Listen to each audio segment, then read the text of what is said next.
Hey guys, I'm building a pond next to a giant 100-year-old tree here. This been forever. This is gigantic tree. This is probably, I would say, about 7 to 8, maybe 7 foot wide.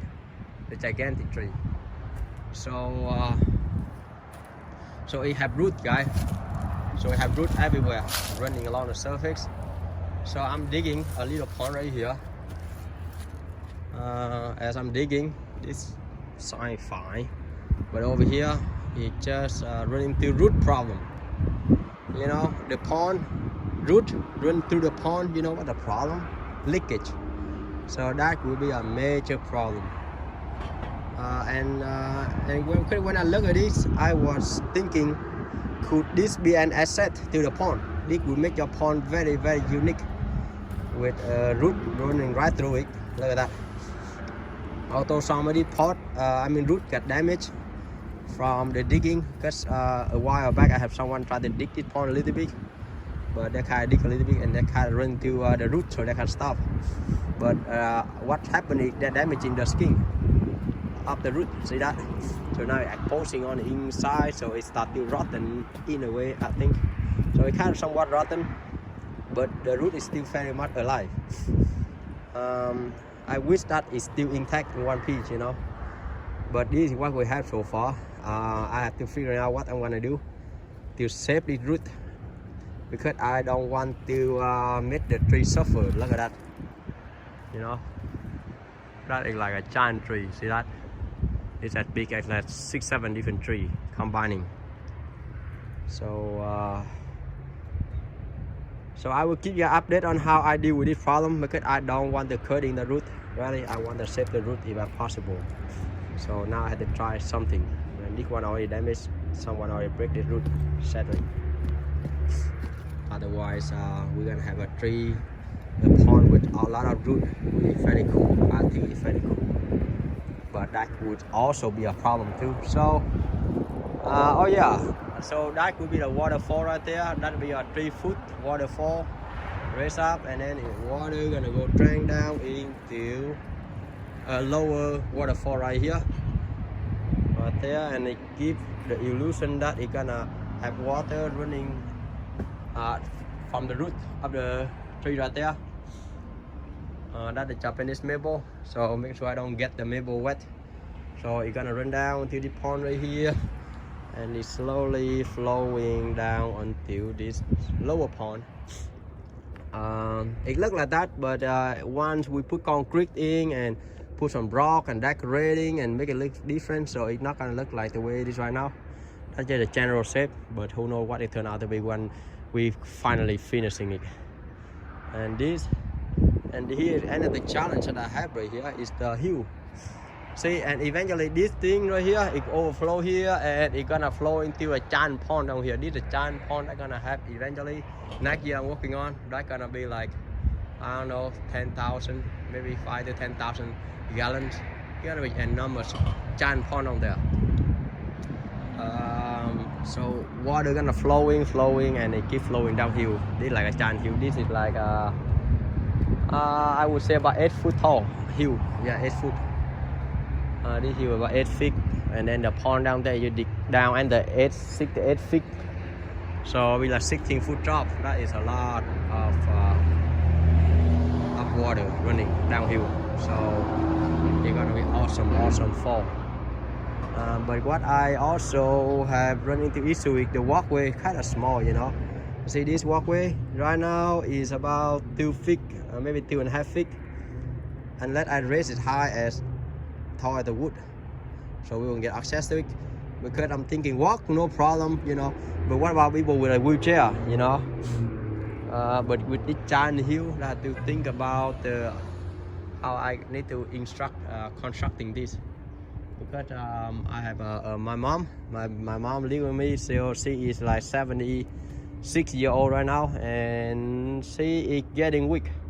But I want her to be able to come out here and enjoying the backyard here, you know, that I built.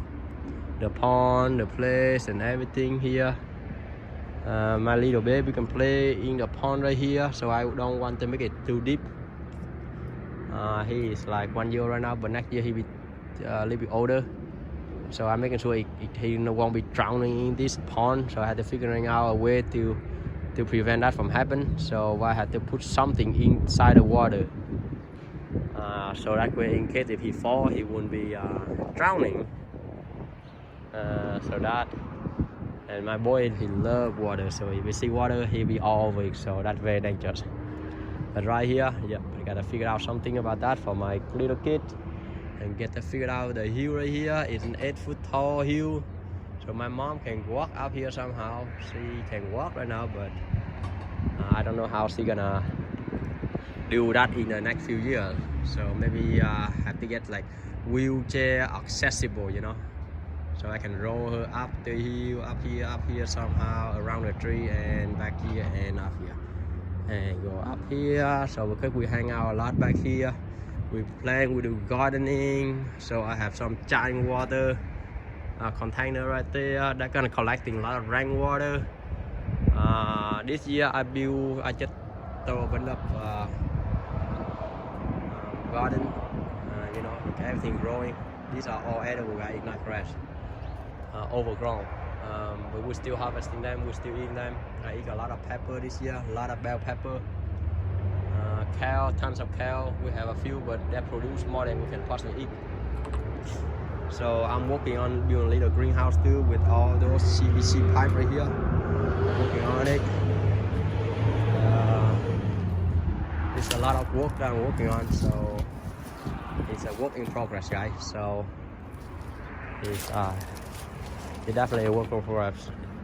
The paver here that I built this summer, it takes me a tons of work. And I tell you what the issue that I have with here. Because right now I have a problem with the rat. I have a mouse live under the paver. So that he digging a hole everywhere in here. So wherever he dig a hole, you see the drainage. That's my problem. That's my problem with the mouse. But I don't want to kill the mouse. We have a mouse. What do I want to do, guys? What in the world am I going to do with the mouse? And so I am definitely having issue with the mouse right now. He be trying, let it trying, you know. I have to deal with him next year, or maybe too late. All this gonna be messed up by next year. I don't know. I see the mouse running around. The winter is coming. What I want to do with the mouse? I want to kill the mouse. I want to let it live. So that I run into a lot of challenge because I'm just too nice to the little mouse. Oh man. Wow. Like yellow pepper. Nice. Wow. I've been eating them. I eat a lot of the red one, red bell pepper. Jalapeno are ready to eat. And these are delicious. You can eat raw. I've been eating them raw. And this is nice. Every dinner I eat 1 or 2 of them.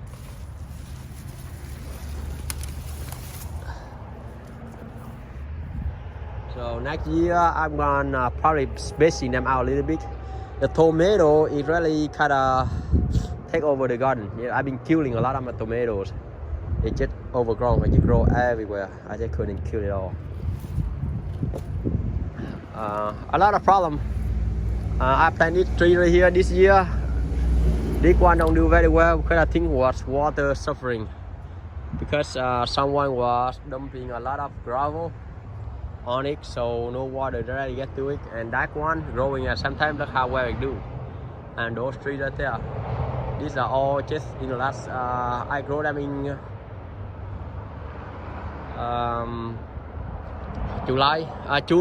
June. So right now it's doing very well. So next year they should have fruit because it already have fruit when I grow it. So we should good to go. When I grow, still working on the light. This one I'm still gonna build something over here to cover up this and maybe some storage. I'm still hesitating of whether I'm gonna build some kind of cabinet over here so I can put some tools and organize stuff in the back, and then put a screen right there so we can have a projector over here and watching movie outdoor. So it's a lot of work. I will show you more of that as we are building. Maybe I have some video shot of how I build this garden is very simple, very easy to build. So right now I look messy because I am a mess and it's in the work. At just a bench, I'm thinking about building somehow, not just a test. So nothing complete. It's a giant mess, but it will be beautiful by the time it's done. So I love to see if I can save this tree because this tree also has problem, and I saw it start dying from the top. This is an ash tree. So I had to call somebody to see if they can save this tree because I think they have ash borer bugs eating it from the inside. So that's why the top is dying. It's very challenging right now. So I have to save that tree because it's look how big that is. It's like 100-year-old tree. So you don't just let it die, you know. I mean, I don't want it to destroy my house, but still, you know, it's a tree that is like so ancient. So we have to save it.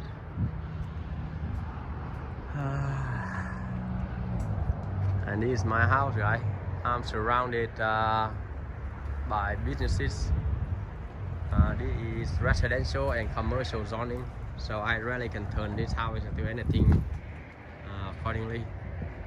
It's a good size. It's almost half an acre, 0.4 acre, you know. So it does something. So I had to remove all that.